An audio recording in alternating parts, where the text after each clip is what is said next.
The main scenario again appears in front of everyone. The king's qualification is that the one worthy of the throne shall be braver than the rest. Yusin's skeleton soldiers have killed everyone. Sungkook says they can go around just picking up the flags. After that, his brown flag absorbed the contribution points accumulated in the brown flag, and it has now turned into a purple flag. He can now use the skill of the purple flag. The constellation Yusin calls him and says there is something strange about him, that he has maintained his sanity even after hearing his voice. He remembers that the incarnations usually faint when they hear the voice of a constellation. Yusin asks him to remember that he owes him one, and he has to break the law of plausibility to help him. Dokya says he is grateful for that, and he will not forget his kindness. He calls him impatient and says he doesn't even seem to have an heir to succeed him yet. Dokya says he is sure Yusin will someday, and that he will make sure to tell them what happened today if he ever does. Yusin then calls him about his supporting constellations, and Dokya now gets the point of why he kept bugging him. Yusin has grown quite fond of him and says he would like to be his supporting constellation to roam this world with him. Dokya refuses his offer, and Yusin asks him about the reason, saying he has seen the might of his power and his stigma will make him the most powerful incarnation of this world. Dokya admits that he has a great stigma, but he is not powerful. Even though he is not a fabled constellation, he laughs and asks him to get some rest, considering his age. Dokya is notified that the constellation prisoner of the golden headband is snickering at the great king Hungu and has been gifted 300 coins. Dokya wonders if he has provoked him so much, and he asks him if he knows that he is still under the effect of his blessing. He makes his head pain and suggests he think of him again. Yusin says he mentioned that he was forbidden from killing and wonders what will happen if he does. Issei sees him in pain and asks him about it, but he asks her to get away from him. Yusin asks him to test his oath, killing Sangha. Dokya says it won't affect anything because he is controlling him, but Yusin asks him to test this out for some time, and says he will give him back control of his body the moment the blade pierces her. Dokya asks him to stop and thinks there will be another chance to pick a supporting constellation after the fourth scenario ends. What he wants is for him to swear he will sign a contract with him. He then asks him to make a promise that he will choose Yusin Kim the next time he gets to choose a supporting constellation. Dokya again refuses him and thinks if he was going to pick one, then he would have already chosen the great sage Heaven's equal. He thinks the body belongs to him, and he doesn't care if he is a constellation. He then activates his personal skill, the fourth wall, and asks the constellation to get out of his body. The constellation is shocked and leaves his body, and he receives the notification that the constellation connected to him via the echo of the stars has been removed. The constellation, the great king, is puzzled by his power and will now keep a close eye on him from now on. When he has left, Sangha asks him if he is all right now, and he is surprised to see her light thread around his body. She replies that she couldn't just leave him behind, and she was afraid that she might be attacked if she stayed close to him. He laughs and says it was a great improvisation. She unties him, and Dokya observes that Queen Ji-won is staring at him. He asks her why she is still there. She replies that she was just about to leave and that they just happened to be heading the same way. She came to help him, but it seemed that she was the one who received it. Dokya says they will meet as enemies the next time they meet. She offers him her friendship and says it grows out of trust, and this is a saying that the Hwoarang lives. Dokya thinks she will be a benevolent king this time around. After some time, they reach a place, and Dokya tries to call Misab, who appears from an invisible cloak. He asks him how many people entered so far, and he tells him about 9 kings, including the tyrant and the first disciple. They had 7 purple flags and 2 brown flags, and 2 of the purple flags seem much darker than the others. Dokya thinks that must be the tyrant king and the first disciple, and he then asks them to wait outside, with only he and Gilyong entering. He only needs 3 people now, and they reach in front of the National Palace Museum of Korea. He receives notifications about a new hidden scenario, and he has to clear a relic dungeon of his choosing. He has 4 options for the dungeons, and Dokya chooses the 3-man dungeon, the Room of the Copper Acupuncture Men. Soon they entered the 3-man dungeon, and there were a lot of level 7 clones, the Copper Acupuncture Men. As soon as they reach there, all the clones rush toward them to attack. Sangha dodges one and attacks it back, but she is shocked to see that it stays unharmed. She asks Dokya what they should do since they won't take any damage. Dokya asks her to look closely at their bodies and asks if she can see the inscriptions. She will see that the acupuncture points have different colors. Some will paralyze them, some will silence them, and some will even kill them. Puncturing these points will yield varying effects, and he instructs her to target those points. Suddenly, he puts his sword on one of its points, and with this, its head breaks and falls to a distance. He is notified that the first copper acupuncture man has been slain, and he asks Sanga if she understands how it works now. He asks her to get this over and done with because there are still 99 acupuncture men remaining. After some time, they have cleared the 3-man dungeon, and they have each been awarded 4 ancient coins for clearing the dungeon. He has also obtained the skill Pressure Point as a special reward and thinks he got the skill that he came for. He then says they will enter the hidden dungeon where they can obtain the 4-yin demon decapitator. Sanga asks her to remember that he said they didn't need that, and Dokja replies that they are not going there for the item, but they are going to hunt the kings who are after it. Gil-yung says they will have to kill them all. Sanga is shocked at what he just said. He asks Dokja not to worry because he will finish them off for him, and he thinks that he must have noticed that he hasn't killed anyone until now. He calls Gil-yung and says he has to be careful since this isn't a game. He thinks about Sanga, who seems not happy with his decision. But once they walk past that, Dokja knows she will realize that the world they once knew is no more. However, he is notified that they must spend 10 ancient coins to enter the hidden dungeon, so he asks them to give him 3 coins each. He will use 4 of his, so they will have 10 in total. The 4 young demon decapitator is in a hidden dungeon within this hidden dungeon, and those who have made it this far have already proved themselves worthy. He puts the coins in the 10 blank spots, and the Dokja opens up with a flash of great lightning. They are shocked to see the inside situations where there is fire and blood. They are notified that they have entered the room of the North Star. There are dead bodies everywhere around, and the people sitting there welcome the newcomers. One of them asks them about the king among them and asks if it is a woman or a man. 3 people also rush toward them, and the constellations are annoyed by the small fry in their way. 2 men come toward him, but he uses his sword and slashes them in just 1 blow. The others shout and order others to get him immediately. They rush toward him, but he uses his sword and gets out of their trap in the blink of an eye. They are shocked to see his speed, and he has taken down 3 men in just a few seconds.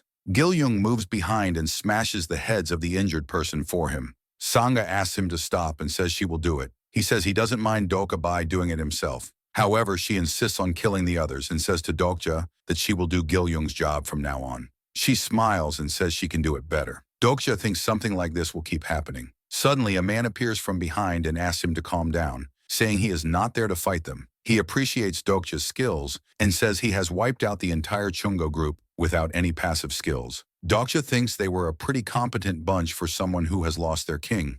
Dokja thinks they have lost their king, and this is why they are so rowdy. The man says he has arrived a bit late because most of the kings have already entered the dungeon, and they will be fighting one another right about now. It's obvious who will come out on top since the last king who passed through was the one who made this mess. Dokja asks him about the last king, and he asks him if he has heard of the Tyrant King, saying he is the most powerful king in the Northern Seoul area. Moreover, people are already saying that he will be the one to sit on the ruler's throne. The boy says, although he is strong, the Tyrant King will never be able to occupy the ruler's throne. He may be strong, but he is no leader, since a true king should attend to the needs of his people above all else. He exclaims that the king he follows is someone who can do exactly that, and this is why so many incarnations follow him. He is certain that he will be the one to take over the ruler's throne. Dokja thinks his king must have entered one of those Dokjas too, and the reason he is still there is he wants him to join them. He exclaims that he is just there to make a suggestion. He asks him if he would like to form an alliance with them, and Dokja asks him why they would do this. The boy asks him to think about it and asks what will happen if a madman ends up with a legendary sword and in control of soul of the ruler's throne. Dokja thinks an alliance against the Tyrant King was also formed in TWSA, but it is happening in the 3rd regression, meaning the future has been changed. The boy says their group will fight against the Tyrant King soon, and they have already talked to a few other kings about this. He asks Dokja to decide after meeting their king, and with this, one of the Dok jars opens, and their king gets out of it. They are shocked to see their king, and his followers bow before him, saying they have been waiting for his return. Sanga and Dokja seem to recognize him. Dokja checks his character summary. His name is Sangong, and they both introduce each other. Dokja thinks Heewon should be there, and he asks Dokja if he wants him to read his fortune because he is a skilled face reader. Sangong has activated his skill, mind reading, and Dokja already knows about his stigma. It doesn't allow the user to see the target's attributes, but provides a rough summary. He can tell if the person is kind-hearted or if they will betray him in the future. He finds out from Dokja's profile that he is a devil who should not be messed with, and he seems scared of this. He thinks he must be mistaken. Dokja thinks he should listen to his constellation and guesses Goonie doesn't want to fight him. He tells the man that they will proceed as planned in an hour. They are running a bit late, but he is looking forward to Dokja's contribution. Dokja feels that he is slightly disappointed that he wasn't labeled a devil. He then asks the boy about his introduction, and he says his name is Xiong. Dokja wonders if his constellation is Wangan, since he is with Goonie. He checks his character profile, but the character doesn't have a registered character profile. Dokja is surprised at first, but smiles and thinks he thought he had seen a devil for a moment. They both smile awkwardly and look at each other. A man calls them from behind and says their king has arrived, and they run toward their king. DIA asks Xiong if they are on their side as well, and he replies that they all have agreed to join forces with them. From left to right, the Coward King, the Brawl King Bok Kim, and lastly the Earth King, Dragon King Tiangu, have all decided to make each other allies. Tiang calls Xiong and says he has already made it out, which was quick. Sangha thinks his constellation might be Jiquan, because she once read that the later-day king was birthed an earth dragon. The other kings of that period called him the son of an earth dragon. They mock him, and Dokja is surprised that she found out who his constellation is based on her knowledge of history. As Sangha said, he is Tiangu, the earth dragon king, one of the 7 kings of Seoul. He is one of the few noteworthy people in this group. There are quite a few people who have royalty as their constellation, starting with Queen Jinon. The situation will be similar in other countries as well, and he is notified that the constellation naval warfare god is looking forward to the appearance of a new fabled constellation. He thinks in Japan, Nabaga Oda and the other heroes of the Soku period should be at war, using their incarnations. In England, Richard the Lionheart, Henry VIII, and others should be clashing as well. Just like he has said, the 4th scenario was created for the historical constellations. After some time, Taesung asks everyone to listen to him and says their target is the Tyrant King, who entered the 3rd Dokja. 2 innocent kings have died at the hands of the Tyrant King, who was after their star jewels. Many of them have already lost their king to him, and Dokja finds out that was the reason the lob was full of dead bodies. The Tyrant King must have killed 2 other kings there and taken their star jewels, which means that if he dealt with the 3rd Dokja, he would be able to obtain all the severed star jewels and get his hands on the Star of Greed, the reward item for the Room of the North Star. These 4 kings have 4 jewels at the moment, while the Tyrant King has 3 jewels. The kings exclaim that this will be a fight to claim what is rightfully theirs, and each one of them will be remembered as a warrior who fights to write a new chapter in history. Dokja thinks that just a few months ago, they used to live in a democratic country, and Xiong seems excited and says it feels like he is a character in a wuxia novel. In that type of novel, there is always a mysterious treasure map that guides them to a remote location, and it says that a powerful sword lies hidden in a stone chamber. Dokja says this is a common cliché of the genre. Xiong says he must have read a few wuxia novels. Dokja smiles and says he has read quite a lot, but there is always a twist to that cliché. However, it turns out that the treasure map was fake all along. The warriors who came after the treasure fall into a trap, and the one who planned it quietly gets his way. The situation they are in right now could very well be just that, and Dokja says it's just a possibility, but he would be disappointed if it was. Xiong smiles, thinking about his point of view, and exclaims that a cliché like a fake treasure map is trite. Tiang says that it just goes to show how true they are.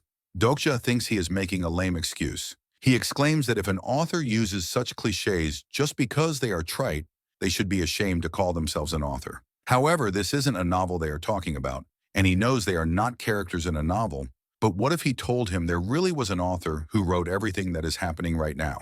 Tiang asks him what he would do if he were the author, and he replies that he hasn't really thought of that, since his name is DAA. Song says he will be no different, and he will end up resorting to the same cliché to provide their readers with such cheap thrills. Dokja asks him what has gotten into him, and he is surely talking like an author. He is not saying that clichés are bad, he is only saying he should never plagiarize. Xiong exclaims all stories are the same, with only minor differences in details, and asks him if he really calls it plagiarizing. Dokja replies that he will do things differently, And with this, he takes out his sword and beheads him in just one blow.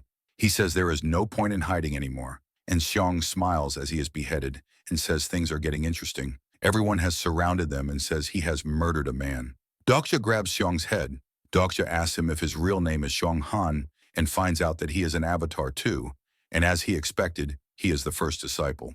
Xiong says he was right because he was the one who spread the prophecy, and Doksha says he has spread his plagiarized novel to be exact. He replies that his prophecy is not plagiarized and asks him not to dare to compare his masterpiece to trash like that.